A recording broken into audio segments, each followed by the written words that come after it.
BRK. నేను మమత.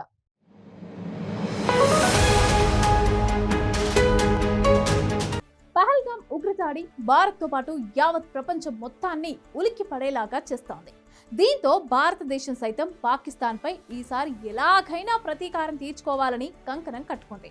భారత్లో జరిగిన ఉగ్రదాడికి పాక్ ఖచ్చితంగా మూల్యం చెల్లించాలని భారత్తో సహా ప్రపంచ దేశాలు వేచి చూస్తున్నాయి. పహల్గామ్ ఉగ్రదాడి నేపథ్యంలో భారత్ పాక్ల మధ్య ఉద్రిక్తత వాతావరణం నెలకొంది. ఈ క్రమంలో రెండు దేశాల మధ్య యుద్ధం తప్పదన్న ప్రచారం జోరుగా సాగుతుంది. అయితే భారత్ యుద్ధం మాటెత్తకపోయినప్పటికీ పాకిస్తాన్ మాత్రం కవ్వింపు చర్యలకు దిగుతుంది. సరిహద్దుల వెంట నిత్యం కాల్పులకు పాల్పడుతుంది. కాగా పహల్గామ్ ఉగ్రదాడికి ప్రతీకారం తీర్చుకోవడానికి భారత్ సిద్ధమైందన్న వాదన వినిపిస్తోంది. ఇప్పటికే భారత సైన్యానికి ప్రధాని పూర్తి స్వేచ్ఛ ఇచ్చినట్లు తెలుస్తోంది. దీంతో భారత సైనికులు ప్రతీకార చర్యకు ఉపక్రమిస్తున్నారని తెలుస్తోంది.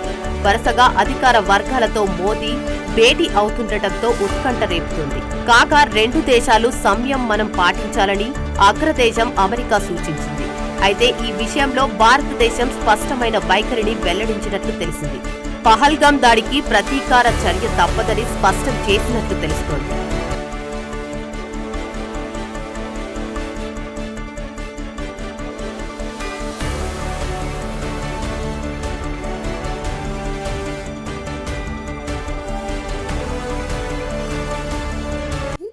పాకిస్తాన్ భారత్ పై ఎన్నిసార్లు దాడులు చేసినా చూస్తూ ఊరుకుంది.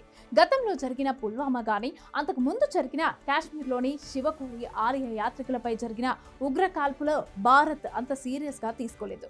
కానీ ఈసారి ఎలాగైనా దాడికి ప్రతిదాడి ఉంటుందని, అది కూడా పాక్ ఊహించని విధంగా ఉంటుందని ప్రధాని మోదీ, రక్షణ శాఖ మంత్రి రాజ్నాథ్ సింగ్ సైతం వార్నింగ్ ఇచ్చారు.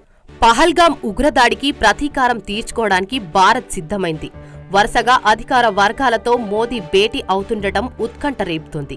కాగా రెండు దేశాలు సంయమనం పాటించాలని అమెరికా సూచించింది. అయితే పహల్గామ్ దాడికి ప్రతీకార చర్య తప్పదని స్పష్టం చేసినట్లు తెలిసింది. ఇక ఈ దాడి కూడా ఎప్పుడు ఉండనుంది అంటే మే 9 లోపేనని సంకేతాలు స్పష్టంగా కనిపిస్తున్నాయి. పాకిస్తాన్కు సూటిగా మోదీ వార్నింగ్ ఇవ్వడం దీనికి బలం చేకూరుస్తోంది. ఈ నెల 9న జరగనున్న రష్యా విక్టరీ పరేడ్కు మోదీ, రాజ్నాథ్ సహా భారత అగ్రనేతలు ఎవ్వరూ వెళ్లడం లేదు. రష్యా టూర్ రద్దు చేసుకుని మరీ మోదీ అదే కసరత్తులో ఉన్నారు. భద్రతా యాక్షన్ ప్లాన్ పై మోదీ, రాజ్నాథ్ నేరుగా సమీక్షించడం ప్రాధాన్యత సంచరించుకుంది. ఇక త్రివిధ దళాల అధిపతులతో కూడా కీలక సమావేశాలు పూర్తయ్యాయి.